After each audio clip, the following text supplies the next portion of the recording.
He's Vladimir Putin. The conversation started off, I said, I know you and you know me. You think he's a killer? Mm-hmm. I do. You said you know he doesn't have a soul. I did say that to him, yes. I think if you look at his behavior over his career, he's a practical guy. He's bright. He's tough. He is as they say, when he used to play ball, a worthy adversary. Vladimir Putin said just a couple of days ago that he believed that U.S.-Russia relations were at a low point. I think he's right, it's a low point. And it depends on how he responds to acting consistent with international norms, which in many cases he has not. What specifically will you do differently to change Vladimir Putin's behavior? Well, first of all, there's no guarantee you can change a person's behavior or the behavior of his country. Autocrats have enormous power. They don't have to answer to a public. Did President Putin give you any indication in that call that he is willing to change his behavior? We indicated we would talk about it. President Putin's vision has very little to offer the people of Europe, or for that matter, the people of Russia, other than myths and illusions. Vladimir Putin wants to tell himself and anyone who he can dupe into believing that the liberal idea, is obsolete. Are we a nation that embraces dictators and tyrants like Putin and Kim Jong-un? Trump smirked along with Putin, making a joke out of Russia's very real and very dangerous assault on our electoral institutions. I made it clear to President Putin, in a manner very different from my predecessor, that the days of the United States rolling over in the face of Russia's aggressive actions, interfering with our elections, cyber attacks, poisoning its citizens, are over.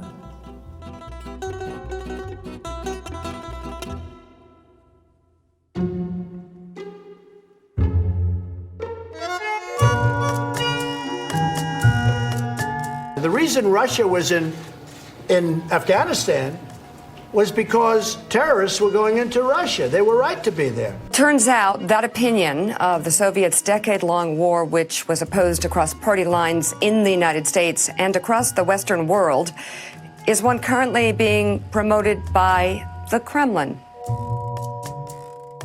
My people came to me, Dan Coates came to me, and some others. They said they think it's Russia. I have President Putin. He just said it's not Russia. I will say this, I don't see any reason why it would be. He's not going into Ukraine, okay? Just so you understand. He's not going to go into Ukraine. All right, you can mark it down, you can put it down, you can take it anywhere you want. He's already there, isn't he? Okay. This is nonsense. There are no Russian armed forces anywhere in the east of Ukraine. But you know, the people of Crimea, from what I've heard, would rather be with Russia than where they were. Crimea has always been an integral part of Russia in the hearts and minds of people. That faith has been preserved and passed on from generation to generation.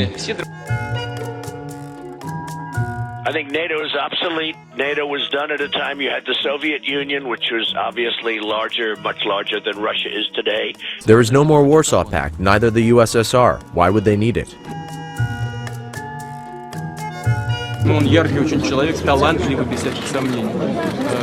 They said, you should disavow what Putin of Russia said. I said, I'm not disavowing that he called me a genius. Are you crazy? Don't worry, I can't be seduced. They're very strong people.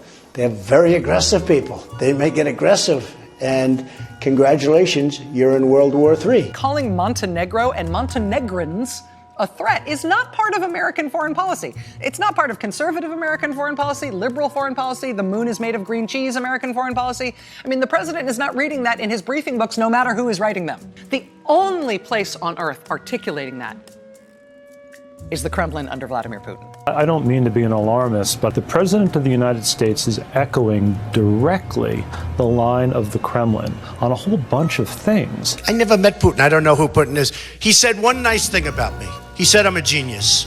I said thank you very much to the newspaper, and that was the end of it. I never met Putin.